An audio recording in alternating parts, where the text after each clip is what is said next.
जय हिंद। स्वागत है आप सभी का एक बार फिर से लक्ष्य के YouTube चैनल पर। और आज हम बात करेंगे प्राचीन भारत के इतिहास के विषय में, और उसमें भी एक सबसे महत्वपूर्ण विषय टॉपिक जो आपके सामने लिखा हुआ है, महात्मा बुद्ध और बौद्ध धर्म।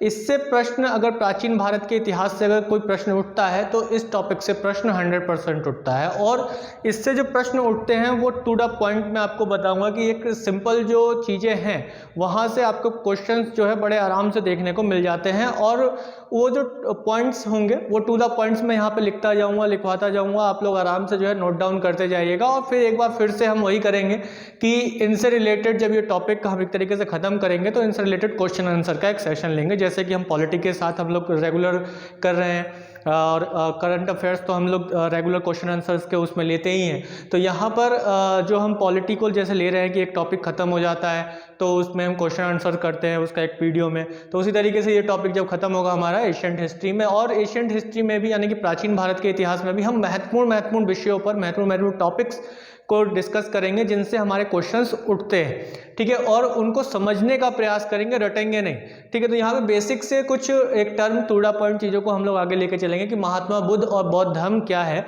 यानी कुल मिला के पहले तो हम इस चीज़ को समझने का प्रयास करेंगे कि जो महात्मा बुद्ध हैं उनका जो एक जीवन है वो कैसा है, यानी कि जीवन से संबंधित जो कुछ तथ्य आते हैं कि भाई उनका जन्म कब हुआ था, उनके माता पिता का क्या नाम था, उनकी पत्नी का नाम क्या था, बेटे का क्या नाम था, ठीक है, उनको ज्ञान की प्राप्ति कहाँ हुई, यानी कि उनका जो एक जीवन में कुछ जो महत्वपूर्ण घटनाएं हैं उन घटनाओं को बौद्ध धर्म में क्या कहा जाता है, उनसे जो रिलेट करके जो क्वेश्चंस पुटअप होते हैं वो क्वेश्चंस कौन कौन से होंगे उसको हम देखेंगे। फिर उसके बाद हम जानेंगे बौद्ध धर्म से संबंधित जो कुछ उपदेश है ना, बौद्ध धर्म का जो एक फिलॉसफी है, शिक्षा है, बौद्ध धर्म की जो शिक्षा है जो गौतम बुद्ध ने दी, वो शिक्षा कौन कौन सी है ना, अष्टांगिक मार्ग क्या है, 4 आर्य सत्य क्या है ना, दुखों का कारण किसे बताया है बुद्ध ने, है ना, आत्मा है या नहीं उसके बारे में उनका क्या सिद्धांत है। फिर इसमें हम देखेंगे 4 जो बौद्ध संगीतियाँ हुई, उन बौद्ध संगीतियों के महत्वपूर्ण जो कंसेप्ट हैं, जो तथ्य हैं वो क्या क्या रहे, किसके शासनकाल में हुआ, कौन अध्यक्ष रहे,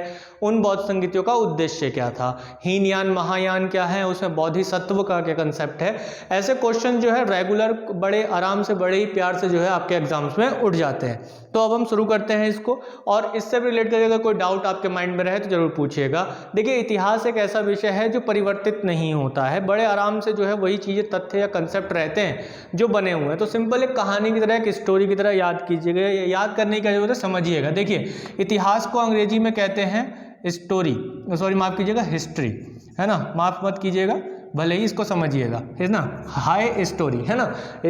स्टोरी मैंने शुरू में क्यों बोला, इसी वजह से बोला क्योंकि HI स्टोरी की स्पेलिंग यही होती है ना, हिस्ट्री की स्पेलिंग यही होती है, स्टोरी की स्पेलिंग यही हाई। तो यानी कि स्टोरी को जो है हाई बोलना है, यानी जो कहानियां हैं इतिहास में उसको हाँ बोलना है। क्लियर है। तो यहाँ पर जो कंसेप्ट है वो यही है कि जो कहानियां हैं उसको आपने हाँ बोलना है, और जो छोटी छोटी कहानियों के प्रक्षेप में मैं इसको थोड़ा समझाने की कोशिश करूंगा कहानियों की तरह ही, तो बस उसको थोड़ा समझिएगा और नोट डाउन करते चलिएगा, नोट्स जो है बनाते चलिए, कागज पेन अपना तैयार रखिएगा और इससे जो है तेजी से अपना नोट्स तैयार करते हुए चलिएगा।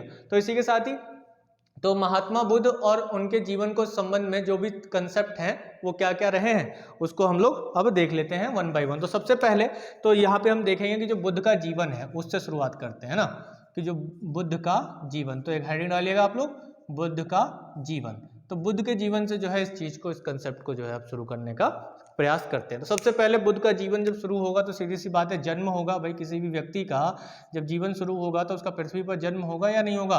तो जन्म कब हुआ, जन्म हुआ 563 ईसा पूर्व में। कब हुआ, 563 ईसा पूर्व में किसका जन्म हुआ, गौतम बुद्ध का जन्म हुआ। अब भाई अब जन्म हुआ है 563 ईसा पूर्व में, तो किसी स्थान पर हुआ होगा, तो वो स्थान भी महत्वपूर्ण है।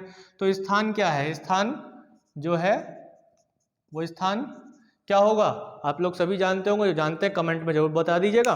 कपिल वस्तु के कहाँ हुआ, कपिल वस्तु के लुम्बिनी, कपिल वस्तु के लुम्बिनी नामक स्थान पर। देखिए लुम्बिनी जो है एक पाली शब्द है, और इसको जो है संस्कृत में रुम्मनदेई बोला गया है ना, इसी को क्या बोला गया है, रुम्मनदेई। अक्सर आप लोगों ने एक शब्द सुना होगा कि अशोक का सबसे छोटा शिलालेख कौन सा है। तो अशोक का सबसे छोटा शिलालेख भाई यही है, रुम्मनदेही शिलालेख जो है वो अशोक का सबसे छोटा शिलालेख है। तो अशोक अपने शासनकाल के 20वें वर्ष रुम्मनदेही गया था, तो वहाँ पर उसने जो है टैक्स को मना किया था, और एकमात्र शिलालेख अशोक का रुम्मनदेही शिलालेख है जो वाणिज्य को लेकर है, या कहा जाए जो कर व्यवस्था को लेकर बताया गया है। उसमें उसने जो है लुम्बिनी के लोगों के लिए, रुम्मनदेही के लोगों के लिए क्या किया है, टैक्स को माफ किया है। तो लुम्बिनी जो शब्द है वो पाली भाषा का शब्द है, पाली शब्द है, और ये संस्कृत से रिलेट करता है। ठीक है, तो ये ऐसे ध्यान रखिएगा। तो सबसे छोटा शिलालेख है ये किसका, अशोक का। जो सम्राट अशोक है, जो मौर्य वंश का तीसरा शासक है, उसका ये सबसे छोटा शिलालेख कहा गया रुम्मनदेही। चलिए, एक स्थान हो गया कि जहां पर इनका जन्म हुआ था। और कपिलवस्तु जो है वो किस महाजनपद का क्षेत्र है, या किस महाजनपद के अधीन आता था। 16 महाजनपद हैं, तो 16 महाजनपद में किस महाजनपद के अधीन आता था, तो ये आता था किसके, कौशल के। जो कौशल महाजनपद है उसके ये अधीन आता था। तो कौशल महाजनपद के अधीन जो है ये आता था। नाम क्या रखा गया इनका, इनका नाम रखा गया सिद्धार्थ। ठीक है, टूडा पॉइंट चीजें चल रही हैं, ठीक है, टूडा पॉइंट लेके चलेंगे, यानी कि एक एक शब्द पर जो क्वेश्चन बन जाते हैं वो देखिए। ज्यादा डिटेल में क्वेश्चन आपको लोगों से नहीं उठाएगा, कहानियां ही बताता हुआ चल रहा हूँ साथ में। और जन्म 563 स्थान जो है कहाँ हुआ, वो कपिलवस्तु जो आता था, या लुम्बिनी जो आता था, वो किस में आता था, कौशल में आता था। नाम क्या रखा गया इनका, सिद्धार्थ नाम रखा गया। अब आ जाते हैं इनके माता पिता, पेरेंट्स जो थे माता पिता। तो भाई माता पिता यानी कि जो माता है ना, उनका नाम क्या था, महामाया, सीधा रूप से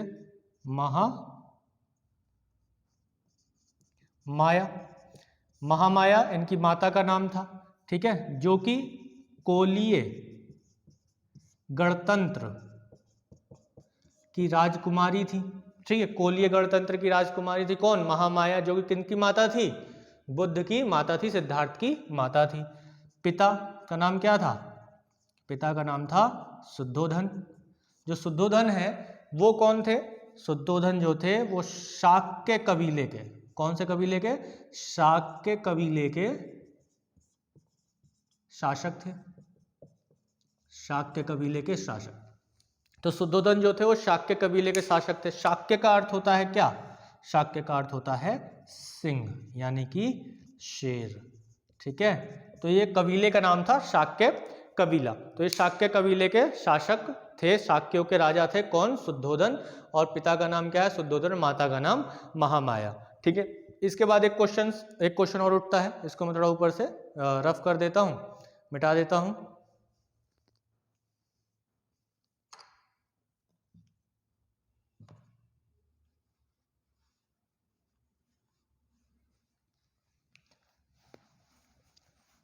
तो एक क्वेश्चन और उठता है इससे रिलेट करके। कौन सा क्वेश्चन, कि इनकी धायमा, या कहा जाए कि अक्सर एक क्वेश्चन उठता है कि मौसी का नाम, है ना, ऐसे आप लोगों ने पढ़ा होगा कहीं जगह पर किताब में लिखा होता है धायमा। धायमा कौन होता है, जो पालन पोषण करने वाली महिला होती है, या फिर इनकी मौसी के रूप में भी जाना जाता है इनको, कहा कई किताब में मौसी मिल जाता है। तो क्या नाम है, प्रजापति गौतमी। प्रजापति गौतमी जो है क्या है, इनकी माता, धायमा का नाम है जिन्होंने इनका पालन पोषण किया। और गौतमी के नाम पर ही इनको जो है गौतम भी पुकारा गया, गौतम कहा गया। तो गौतम बुद्ध जो है वो किसके नाम पर पुकारा गया, प्रजापति गौतमी के नाम पर पुकारा गया। और संघ में शामिल होने वाली, यानी बुद्ध के संघ में शामिल होने वाली पहली महिला भी जो है इन प्रजापति गौतमी को ही माना जाता है। क्लियर है। अब आ जाते हैं इनका जो पत्नी है और पुत्र है। ठीक है, पत्नी और पुत्र। पत्नी का नाम क्या है, यशोधरा है, यशोधरा पत्नी का नाम है। पत्नी का नाम क्या है, यशोधरा। और पुत्र का नाम है राहु। ठीक है, ब्रैकेट में मैं लॉ लिख रहा हूं। देखिए, तो क्या यहाँ पे थोड़ी सी इंटरेस्टिंग स्टोरी ये रहती है कि जब सिद्धार्थ को ये बताया गया कि उनके यहाँ पुत्र का जन्म हुआ है, तो सिद्धार्थ इतने प्रसन्न नहीं हुए, इतने खुश नहीं हुए, और उन्होंने क्या कहा, उन्होंने कहा कि अब जो है राहु आ गया है। राहु का अर्थ मतलब क्या होता है, बंधन आ गया है ना। अब क्या आ गया है, बंधन आ गया है। तो उन्होंने क्या कहा, अपने पुत्र को राहु कहा। आगे चल के उसी नाम को क्या कर दिया गया, राहुल नाम कर दिया गया। तो यानी कि जो राहु है ना, उसी से ही राहुल बना है। यानी राहु को हम जानते हैं कि एक बुरे कंसेप्ट में लिया जाता है, यानी कि जो राहु केतु ऐसे लोग जो ग्रहण लगाते हैं चंद्रमा सूर्य पर, ऐसा माना जाता है। तो यहाँ पे जो राहु है उसको बंधन कहा है उन्होंने, कि अब बंधन आ चुका है मेरे ऊपर, कि मैं अब बंध गया हूँ अपने परिवार में, एक बंध गया हूँ। तो आगे चल के ही राहुल हो गया। तो भाई जो राहुल नाम वाले लोग हैं वो बुरा नहीं मानेंगे, है ना, वो अपने हृदय पर ना लें कि मैंने उनको राहु कहा है। मैंने नहीं कहा है, उनके नाम का जो मीनिंग निकल के आया है वही ये है। ठीक है दोस्तों, तो चलिए आगे बढ़ते हैं। अब भाई इतने बड़े महान पुरुष रहे हैं, तो इनके जो सारथी है और जो घोड़ा है उनका भी नाम आपको ध्यान होना चाहिए। तो जो बेसिक से जानना चाह रहे हैं या पढ़ना चाह रहे हैं उनके लिए तो बहुत ही अच्छी चीज़ है। आप बड़े आराम से ध्यान से एक एक पॉइंट्स को नोट करते हुए चलिएगा। तो जो सारथी है और घोड़ा है ना, सारथी कौन, जो रथ चलाता है, ठीक है, रथ पर बैठता है और रथ को नियंत्रित करता है, घोड़े को नियंत्रित करता है। तो यहाँ पर जो घोड़ा है उस घोड़े का नाम जो था वो क्या था, कंथक था, और सारथी का नाम चाड़ था। तो चाड़ किसका नाम है, सारथी का नाम है, और घोड़ा जो है उसका नाम है कंथक। घोड़ा क्या नाम है, घोड़े का नाम है कंथक। तो अब यहाँ पर क्या हुआ कि जब गौतम बुद्ध का जन्म हुआ था, यानी कहा जाए सिद्धार्थ का जन्म जब 563 ईसा पूर्व में हुआ था, तब उस समय शुद्धोधन बड़े प्रसन्न हुए कि उनके यहाँ जो है पुत्र हुआ है।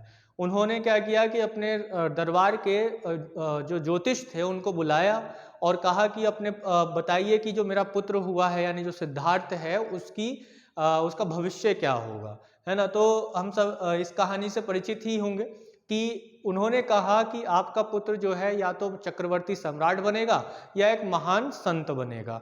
तो यहाँ पर शुद्धोधन इस बात से घबरा गए कि उनका पुत्र जो एक राजा का पुत्र है, जो एक राजकुमार है, वो संत बनेगा, साधु महात्मा बनेगा, ये तो गलत बात होगी। तो उन्होंने कहा कि मैं ऐसा नहीं होने दूंगा, मैं जो है अपने बेटे को संत नहीं बनने दूंगा, मैं उसे चक्रवर्ती सम्राट ही बनाऊंगा। तो उन्होंने क्या किया, अब उन्होंने इस चीज को रोकने के लिए सिद्धार्थ से संबंधित जो भी चीजों की आवश्यकता थी, शिक्षा व्यवस्था हो या जो भी चीजें हो, जो भी क्रियाकलाप हो, उन्होंने सबका अरेंजमेंट अपने राजमहल में करवा दिया कि भाई मेरा बेटा जो है बाहर नहीं जाएगा पढ़ने, वो यहीं रहेगा और यहीं पर ही पढ़ेगा, और जो भी क्रियाविधि होगी सब यहीं होगा, यानी कि उसे महल से बाहर नहीं जाने देगा। क्यों नहीं जाने दिया जाएगा, क्योंकि भाई जब तक उसे दुखों का ज्ञान नहीं होगा तब तक वो संत नहीं बनेगा। यानी कि संत बनने के लिए क्या हो कि भाई दुख मालूम हो, यानी अगर किसी चीज की कमी होगी, दुख होगा, जीवन से परेशान होगा, तो उन्होंने सोचा कि ये संत बन जाएगा तो इसे किसी भी तरीके का दुख नहीं दिया जाए। तो उन्होंने सारी आवश्यकताएं जो थी सिद्धार्थ की वो महल में ही पूरी की और सभी ऐशो आराम जो है उसे महल में ही दिए। लेकिन एक दिन क्या हुआ कि जब कहा जाता है कि जब शुद्धोधन महल में नहीं थे तो सिद्धार्थ ने चाड़ को कहा कि भाई चलो हम जो है नगर भ्रमण पर चलते हैं। लेकिन चाड़ ने उस समय मना किया कि महाराज जो है इसकी अनुमति नहीं देंगे। तो यहाँ पे सिद्धार्थ ने कहा नहीं नहीं, हम चलते हैं, महाराज से अनुमति ले लेंगे। तो अब इसके बाद महाराज से अनुमति लिए बगैर यानी शुद्धोधन से अनुमति लिए बगैर सिद्धार्थ जो है अब निकलते हैं कहाँ, नगर भ्रमण पर। अब नगर भ्रमण पर जब वो निकलते हैं तो जो 4 प्रतीक चिन्ह उन्हें दिखाई देते हैं या 4 जो चीज़ें उनको दिखाई देती है, उन 4 चीज़ों ने इनके जीवन को बदल दिया। और उसके बाद की जो घटना होती है वो गृह त्याग की घटना होती है। और वो जो 4 चिन्ह हैं या जो 4 प्रतीक चिन्ह हैं वो अक्सर आप लोगों से एग्जाम में पूछे जाते हैं। तो जो 4 चिन्ह हैं या 4 प्रतीक चिन्ह हैं वो कौन कौन से रहे, है ना, उसको देख लेते हैं। तो पहला जो सिद्धार्थ को दिखाई दिया वो दिखाई दिया एक बूढ़ा व्यक्ति, एक बूढ़ा व्यक्ति। तो बूढ़े व्यक्ति को देखकर सिद्धार्थ ने चाड़ से पूछा कि भाई एक जो व्यक्ति है इतना कमजोर है, लाचार है, ये मतलब इस तरीके से कैसे एक लाठी के सहारे चल रहा है, इसको कोई पूछने वाला नहीं है। तो चार ने बुद्ध से कहा, यानी सिद्धार्थ से कहा कि राजकुमार, ये जीवन का एक पड़ाव है, इस पड़ाव में हम सभी को जाना है, हम लोग इसी तरीके से कमजोर और दुर्लभ एक समय हो जाएंगे, हमारे शरीर पर झुर्रियाँ आ जाएंगी, हमें भी इसी प्रकार से चलने के लिए एक डंडे का सहारा लेना होगा। तब सिद्धार्थ ने कहा ये तो बड़े ही दुख की बात है, मैं नहीं चाहूँगा कि मेरा जीवन कभी ऐसा हो। फिर उसके बाद वो आगे बढ़ते हैं तो क्या देखते हैं, एक जो है बीमार व्यक्ति को देखते हैं। किसको देखते हैं? एक बीमार व्यक्ति को देखते हैं। बीमार व्यक्ति जो कि रास्ते पर पड़ा हुआ है, करहा रहा है, इधर साइड में रोड के किनारे पड़ा हुआ है और चारपाई पे पड़ा हुआ है, करहा रहा है, चिल्ला रहा है, उसको पीड़ा हो रही है बहुत ज़्यादा, बीमारी से, वो जो भी बीमारी रही होगी उससे उसे बहुत ज़्यादा पीड़ा हो रही है। अब इसे देखकर भाई सिद्धार्थ एक बार फिर से चार से पूछते हैं ये क्यों इतना चिल्ला रहा है, इतना शोर क्यों कर रहा है? तो चार ने कहा राजकुमार, ये जो व्यक्ति है ये किसी बीमारी से, किसी रोग से ग्रस्त है जिसकी वजह से इसको पीड़ा हो रही है। तो इसको पीड़ा जो हो रही है तो इस वजह से ये जो है इतना चिल्ला रहा है और इतना करहा रहा है। तो सिद्धार्थ ने कहा कि बीमारी क्या होती है वो तो मुझे कभी महसूस नहीं हुआ है। तो चार ने कहा आपके पास सभी आवश्यकताएं पूरी करने के लिए राजवैद्य हैं जो आपकी बीमारियों को ठीक कर देते हैं, लेकिन किसी और व्यक्ति के पास, आम लोगों के पास ऐसी सुविधाएं नहीं होती हैं। तो उन्होंने कहा ये तो बड़े ही दुख की बात है, ये इतना पीड़ा सहन करना ये तो बड़ा ही दुख है। तो यहाँ पर सिद्धार्थ को पहली बार एक तरीके से कहा जा सकता है कि दुख के बारे में पता चलता है। तो भाई बूढ़ा व्यक्ति, बीमार व्यक्ति, ठीक है, शॉर्ट ट्रिक नहीं लेंगे, कहानी को समझते हुए चलेंगे। जैसे मैंने बताया हाई स्टोरी, यानी कि स्टोरी को हाई बोलना है बस। इसके बाद क्या होगा, मृत शरीर दिखाई देता है। किसको? बुद्ध को, यानी कि सिद्धार्थ को अब एक मृत शरीर दिखाई देता है जिसको लेकर चार लोग जा रहे होते हैं। तो भाई सिद्धार्थ एक बार फिर से चार से प्रश्न कर बैठते हैं कि भाई चार, ये कौन व्यक्ति है जिसको अपने कंधों पर ये लोग लेकर जा रहे हैं? चार लोग, ये कौन है? ये लोग दास हैं इसके जो या कहीं का ये शासक है जिसको ये इस तरीके से कंधों पर लेकर जा रहे हैं, और फूल मालाएं भी चढ़ाई हुई हैं। तो चार कहता है कि नहीं राजकुमार, ये एक मृत शरीर है, यानी कि इस व्यक्ति की मृत्यु हो चुकी है। अब सिद्धार्थ के मन में एक और प्रश्न आता है कि भाई ये मृत्यु क्या है, ये क्या चीज होती है? तो चार ने कहा कि एक समय में सभी जीवों की मृत्यु हो जाती है, एक आयु को पूरी करने के बाद सभी की। तो सिद्धार्थ ने कहा क्या मेरी भी मृत्यु होगी? तो चार ने कहा कि हाँ आपकी भी होगी, मेरी भी होगी, इस पृथ्वी पर जन्म लेने वाले हर एक व्यक्ति की मृत्यु होती है। तो ये तो बड़े ही दुख की बात है, मैं ऐसे मृत्यु नहीं लेना चाहता, मुझे तो अभी जीवन जीना है, ऐसा सिद्धार्थ बोलते हैं कि ये तो बड़ा ही दुख है, ये तो बड़ा ही दुखमय है।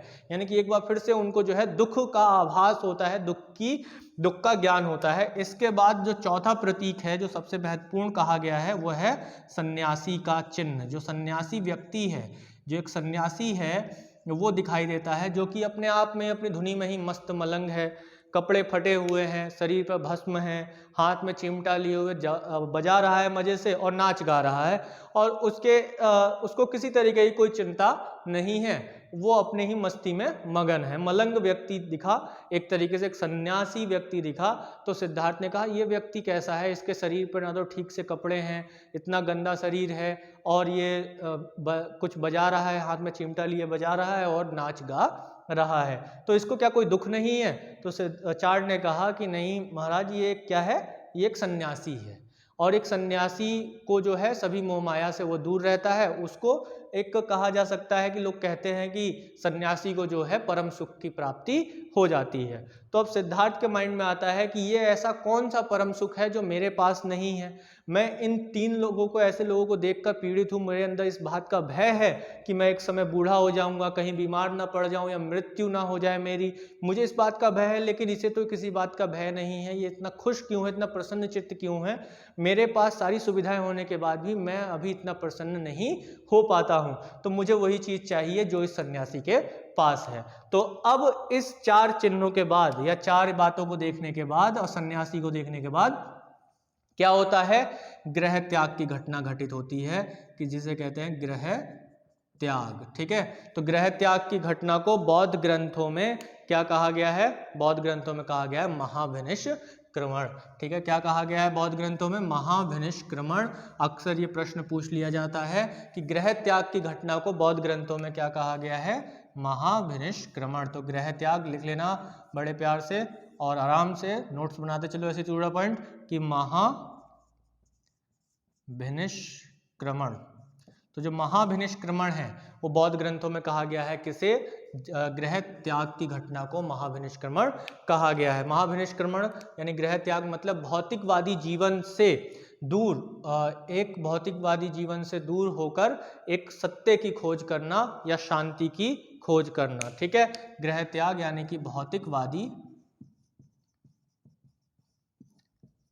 जीवन शैली का त्याग। और महाविनिष्क्रमण का एक अर्थ क्या निकल के आता है कि भौतिकवादी जीवन को छोड़कर सुख की खोज में या और मोक्ष की प्राप्ति में। ठीक है, महाविनिष्क्रमण मतलब सुख की खोज और मोक्ष की प्राप्ति, मोक्ष की प्राप्ति। ठीक है दोस्तों, तो महाविनिष्क्रमण हो गया। अब ये निकलते हैं, है ना, निकलने के बाद घर से निकलने के बाद अब ये खोजते हैं कि भाई कोई व्यक्ति ऐसा मिल जाए जिससे जो है मुझे ज्ञान मिले, मुझे ज्ञान की प्राप्ति हो सके और मैं उस सुख में पहुंच जाऊं जिस सुख में वो सन्यासी था। इसके बाद शिक्षक देख लेते हैं, इनको शिक्षक मिलते हैं। जो इनके पहले शिक्षक रहे वो कौन कौन रहे और फिर उसके बाद इनको ज्ञान की प्राप्ति कैसे होती है। सीधा सा कंसेप्ट है, कोई रॉकेट साइंस नहीं है, टू द पॉइंट चीजें चलती है। तो अब शिक्षक, ठीक है, शिक्षक, दो शिक्षक इनको मिलते हैं। पहले जो मिलते हैं अलार कलाम, अक्सर ये प्रश्न पूछा जाता है, अलार कलाम।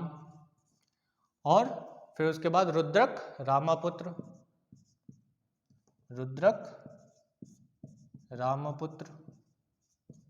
ठीक है दोस्तों, तो ये दो शिक्षक मिलते हैं। ये दोनों शिक्षक जो थे वो जो थे क्या थे, सिद्धांतवादी थे, सिद्धांतवादी थे यानी कि दार्शनिक थे। एक तरीके से दर्शन शास्त्र को लेकर ये मोक्ष की प्राप्ति करना चाहते थे। दार्शनिक थे। ठीक है, दार्शनिक कहा जाएगा इन्हें। तो जो दार्शनिक थे इनसे ये संतुष्ट नहीं हो पाए, यानी कि जो गौतम बुद्ध थे वो इनसे संतुष्ट नहीं हो पाए, सिद्धार्थ संतुष्ट नहीं हो पाए, संतुष्ट नहीं। जब ये संतुष्ट नहीं हुए तब ये आगे बढ़ते हैं। आगे बढ़ते हैं तो इनको 5 ब्राह्मण मिलते हैं, 5 ब्राह्मण मिलते हैं जो इनको कहते हैं काया कलेश करने के लिए। 5 ब्राह्मण कौन, कौंडिल्य, भाद्य,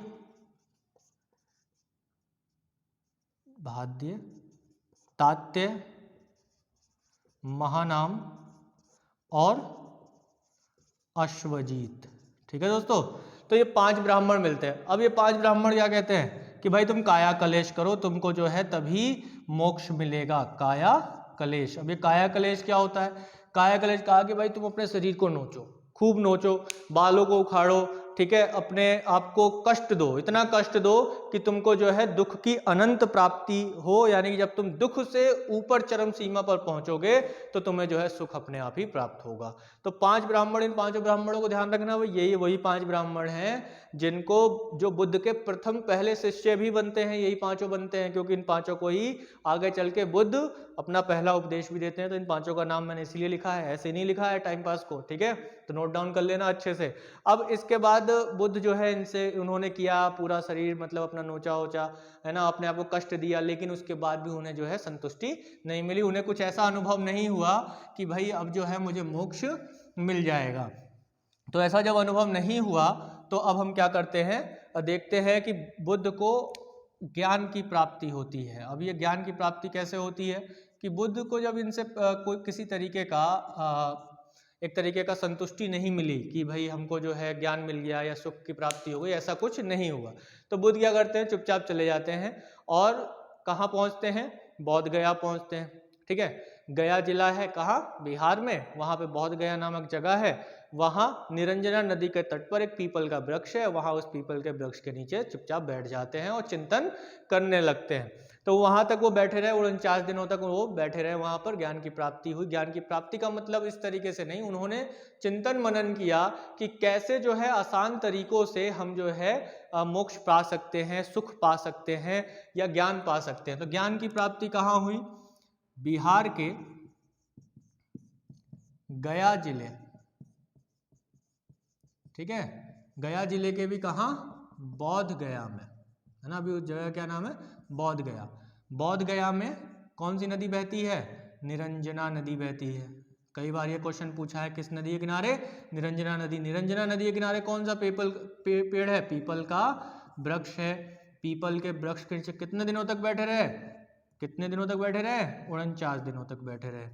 ठीक है दोस्तों, तो यहाँ पर ज्ञान की प्राप्ति उन्हें कहाँ होती है, बिहार के गया जिले में, बोध गया में, निरंजना नदी के तट पर पीपल वृक्ष के नीचे 49 दिनों तक बैठकर उन्होंने चिंतन मनन किया, और उसके बाद जो है उनको क्या हुआ, ज्ञान की प्राप्ति हो जाती है। ठीक है, और बौद्ध परंपराओं के अनुसार ये माना जाता है कि जब वह गया में यहाँ पर बैठे हुए थे, तब मार नामक राक्षस, मार नामक राक्षस, उसने क्या किया, बुद्ध को डराने का प्रयास किया। कहा कि ये मेरी जगह है, तुम उठो यहाँ से, भागो यहाँ से। ये बौद्ध परंपराओं में, बुद्ध धर्म की जो किताबें हैं उसमें ये बताया गया कि मार नामक एक राक्षस जो है वो गौतम बुद्ध को क्या करता है, डराने का प्रयास करता है, भगाने का प्रयास करता है, लेकिन गौतम बुद्ध वहां से नहीं उठते हैं। फिर बाद में जब गौतम बुद्ध से ये पूछा जाता है कि उसका क्या प्रमाण है कि आप जो है मार नामक राक्षस के डराने से नहीं उठे, तो गौतम बुद्ध ने वहां पर जो एक मुद्रा दिखाई, उस मुद्रा को कहते हैं भूमि स्पर्श मुद्रा। क्या कहते हैं, भूमि स्पर्श मुद्रा। यानी कि उन्होंने भूमि की तरफ इशारा करते हुए ये कहा कि ये भूमि जिस पर मैं बैठा था, ये इस बात का प्रमाण है कि मैं इससे उठा ही नहीं जब उस राक्षस ने मुझे डराने का, यहाँ से भगाने का प्रयास किया। मैं अडिग होकर यहाँ बैठा रहा और अपना चिंतन मनन करता रहा। भूमि स्पर्श मुद्रा कैसी होगी, वो आपको स्क्रीन पर यहाँ पे अब चित्र में आपको दिखाई दे रहा होगा। और यहाँ पर जो रेगुलर मुझसे जुड़े हुए हैं, टेलीग्राम पर जुड़े हुए हैं, उनको मैं कई बार दिखा चुका हूँ कि भूमि स्पर्श मुद्रा क्या होगी। और ये करंट अफेयर्स में भी दोस्तों अभी बना हुआ था भूमि स्पर्श मुद्रा, जो रेगुलर करंट अफेयर्स को देख रहे हैं हमारे वीडियोस को, उसमें मैंने ये बताया था कि अभी हाल ही में झारखंड में खुदाई के दौरान देवी तारा और गौतम बुद्ध की 6 भूमि स्पर्श मुद्रा वाली मूर्तियां प्राप्त हुई हैं अभी झारखंड में। तो यहाँ पर भूमि स्पर्श मुद्रा इंपॉर्टेंट है।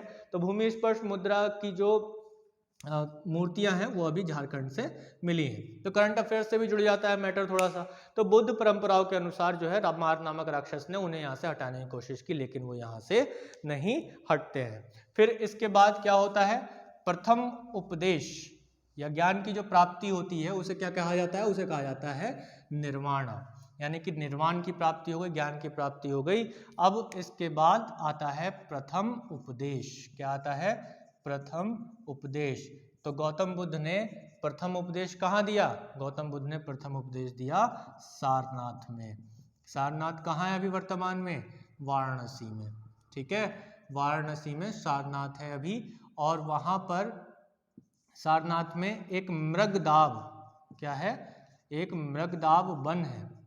मृगदाव वन है जहाँ पे आज भी वो वन है, वहाँ पे हिरन वगैरह रहते हैं। तो वहाँ पे देखिए सारनाथ पहुँचे, वाराणसी पहुँचे। ज्ञान कहाँ प्राप्त हुआ उन्हें, ज्ञान प्राप्त हुआ गया जिले में, जो कि कहाँ है, बिहार में है। तो अब बिहार से वो उत्तर प्रदेश के वाराणसी पहुँचे। अगर आप मानचित्र पर देखेंगे तो काफ़ी दूर होता है। तो अब इस कंडीशन में वो वहाँ क्यों पहुँचे, सारनाथ क्यों पहुँचे, है ना। सारनाथ को पहले जो कहा जाता था वो कहा जाता था ऋषिपत्तन। इस चीज को थोड़ा सा समझ लेते हैं। ऋषिपत्तन, ऋषिपत्तन मतलब ऋषियों का बंदरगाह। यानी कि जितने भी ऋषि मुनि थे या जो कर्म कांड इत्यादि का एक केंद्र था वाराणसी पहले, और आज भी जो है एक धार्मिक केंद्र है। तो यहाँ पर ऋषिपत्तन में वो पहुंचे मृगदाव में, और वहां पर वो जाकर बैठ गए, अपनी पालथी वालथी मारकर समाधि लगाकर आराम से ध्यान में बैठे हुए थे। अब वहां पर जब वो ध्यान में बैठे हुए थे मृगदाव वन में, सारनाथ में, तो वहां ये 5 ब्राह्मण पहुंचते। कौन से 5 ब्राह्मण, वही 5 ब्राह्मण जिन्होंने काया कलेश का ज्ञान दिया था बुद्ध को। अब वो 5 ब्राह्मण पहुंचते हैं, देखते हैं अरे भाई ये आदमी तो वही है जिसको हमने काया कलेश का ज्ञान दिया था, लगता है इसको सुख की प्राप्ति हो गई है, क्योंकि दिखने में तो बड़ा ही शांत दिख रहा है, बड़ा ही प्रसन्नचित्त है, मुख पर एक चमक है। तो पूछते हैं कि क्या इसे ज्ञान की प्राप्ति हो गई है। तो 5 पहुंचे कि पूछा कि भाई तुम्हें ज्ञान की प्राप्ति हो गई है। तो सिद्धार्थ ने कहा, जो कि अब बुद्ध कहला रहे हैं ज्ञान की प्राप्ति होने के बाद, तब उसको उनसे पूछा कि भाई तुमको मिल गया है ज्ञान। तो उन्होंने कहा कि हाँ मुझे तो सुख की प्राप्ति हो गई है। तो कैसे हुई है, तो बुद्ध ने कहा बैठो यहाँ पर, मैं तुम्हें बताता हूँ कि कैसे सुख की प्राप्ति हुई है। तो प्रथम ज्ञान कहाँ दिया इन्होंने? सारनाथ में प्रथम उपदेश। और किसे दिया? 5 ब्राह्मणों को ये ज्ञान दिया, और पांचों ब्राह्मण इनके प्रथम शिष्य कहलाए, प्रथम शिष्य कहलाए। और उन पांचों के नाम मैं पीछे लिखवा चुका हूं, तो आप लोग एक बार देख लीजिएगा, पीछे वीडियो जो अभी जुड़े हैं वो पीछे रिवाइंड करके देख लीजिएगा। तो जो पांचों ब्राह्मण हैं उनको जो है प्रथम ज्ञान दिया, प्रथम उपदेश दिया। और प्रथम उपदेश को बौद्ध ग्रंथों में क्या कहा गया है भैया? क्या कहा गया है? धर्म चक्र प्रवर्तन कहा गया है। क्या कहा गया है? धर्म चक्र प्रवर्तन कहा गया है। इसका अर्थ होता है कि धर्म का पहिया घुमा दिया, धर्म का पहिया घुमा दिया। क्या कहा गया है? धर्म का पहिया घुमा दिया।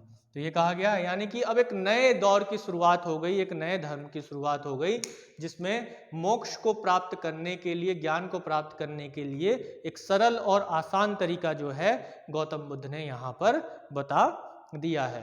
अब इसके बाद गौतम बुद्ध काफ़ी लंबे समय तक लोगों को ज्ञान देते हैं, उपदेश देते हैं।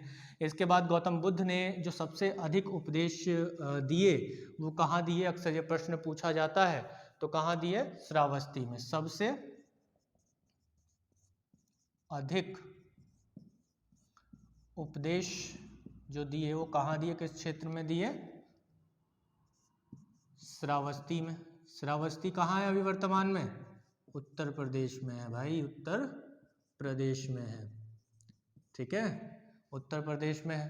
तो श्रावस्ती में सबसे ज़्यादा उपदेश दिए इन्होंने, और अंतिम उपदेश भी जो है उन्होंने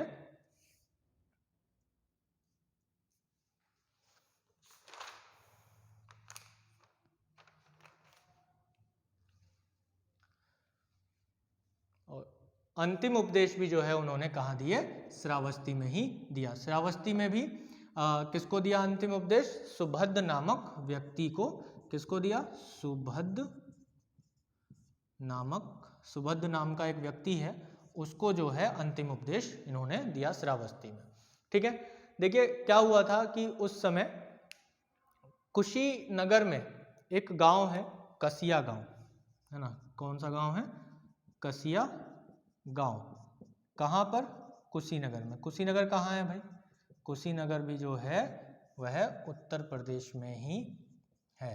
तो कुशीनगर में अभी जो कसिया नामक गांव है, वहां से उनको बुलावा आया था। किसको? महात्मा बुद्ध को। किसने भेजा था?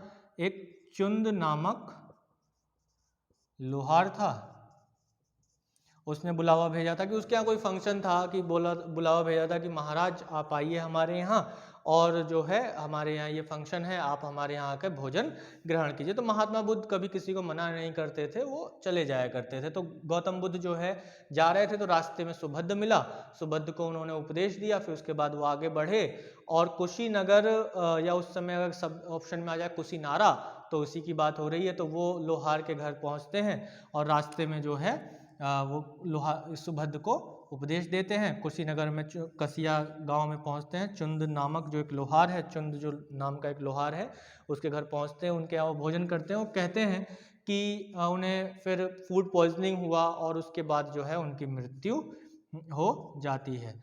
तो उनकी मृत्यु जो हो जाती है वो जो है कहाँ होती है? कुशीनगर में होती है। तो अक्सर ये प्रश्न पूछा जाता है। और मृत्यु कब होती है? 483 ईसा पूर्व में उनको महापरिनिर्वाण। तो मृत्यु को बौद्ध ग्रंथों में क्या कहा गया है? बुद्ध की महापरिनिर्वाण, यानी कि इसका अर्थ होता है मोक्ष, ठीक है। मोक्ष की प्राप्ति जो है ये बुद्ध को यहाँ पर हो जाती है। तो दोस्तों यहाँ तक तो था वो बुद्ध का एक जीवन था, कि जो जीवन में अलग अलग तरह की घटनाएं हुई, महाभिनिष्क्रमण क्या है, धर्मचक्र परिवर्तन, महापरिनिर्वाण तक की जो घटनाएं हैं वो मैंने टू द पॉइंट चीजें लिखवाई हैं, और इनसे जो है क्वेश्चंस बड़े आराम से पुटअप होते हैं।